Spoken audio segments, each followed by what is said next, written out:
जोंनि भबिष्यतखौ दा सानथों हाग्रामाया बे गावनि भबिष्यतखौ सिन्था खालामदों गाव मा मावनानै थागोन फैगोन बार इलेक्सनाव जेननायनि उनाव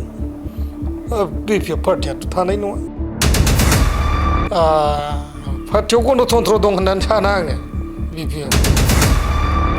बेयाव गणतन्त्र गैया पार्टियाव बुंब्लाबो लायामोन रावनिबो खोथाया जेबो जाया माबा मोनसे खोथा बुंबा बिदिनो मोहेर जानाय बा मा जुदि बुङोब्ला हयथ' बे दलनिफ्राय बाहेर जानांगोन जोंखौनो सत्त आर'प खालामनानै इउपिपिएलआव जगदान जायाखै ना बले एमएलए बिनानै फैदों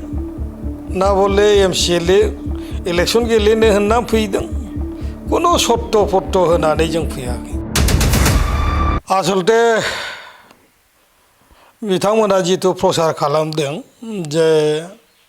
माने इउपिपिएलआव फैनानै जेबो खामानि मावनायनि स्पेस मोना होननानै बुंदों जोंखौनो सत्त आर'प खालामनानै इउपिपिएलआव जगदान जायाखै ना बले एमएलए बिनानै फैदों ना बले एमसिएलए इलेक्सन गेलेनो होनना फैदों खुनु सत्त फत्त होनानै जों फैयाखै बेखौ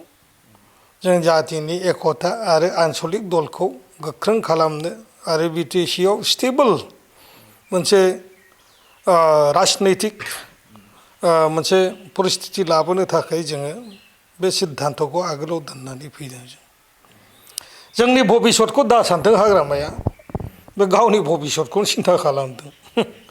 गाव मा मावनानै थागोन फैगोन बार इलेक्सनाव जेननायनि उनाव बिपिएफ पार्टियाथ' थानाय नङा जोबलांगोन बे इलेक्सनानो लास्ट इलेक्सन जागोन दा जों दिनै मोजां मोनदों खामानि मावनो बेवहाय गणतान्त्रिक आरो बयनिबो गेजेराव रायलायनायनि गेजेरजों सिद्धान्तफ्रा जायो आरो पार्टिनि बा गासैबो कर्मिफ्रा सब लेभेलाव खामानि मावगासिनो दं एक्टिभलि आरो जिफोर समस्याफोर जादों हयथ' दलनि टेबोलाव रायलायनाय जायो आरो बेवहाय बयबो खोथा लाखिनायनि बुंनायनि अधिकार थायो दङ आरो आं बेखौनो लुबैयो आरो मोनसे गणतान्त्रिक देश गणतान्त्रिक दल गणतान्त्रिक जानांगौ दला पार्टियाव बयहाबो बुंनो हानायनि अधिकार थानांगौ बुंनो मोननांगौ गावनि अभाब अभियोग आरो जिखिनि खोथाफोर बेखौ लाखिनो मोननांगौ खिन्थु बिपिएफआव बहा बुंनो मोनो हाग्रामा बुंनाया बेनो लास्ट फाइनाल जायो बेवहाय खुनु पार्टियाव गणतन्त्र दं होननानै साना आङो बिपिएफआव बेयाव गणतन्त्र गैया पार्टियाव बुंब्लाबो लायामोन नामा रावनिबो खोथाया जेबो जाया माबा मोनसे खोथा बुंबा बिदिनो मोहेर जानाय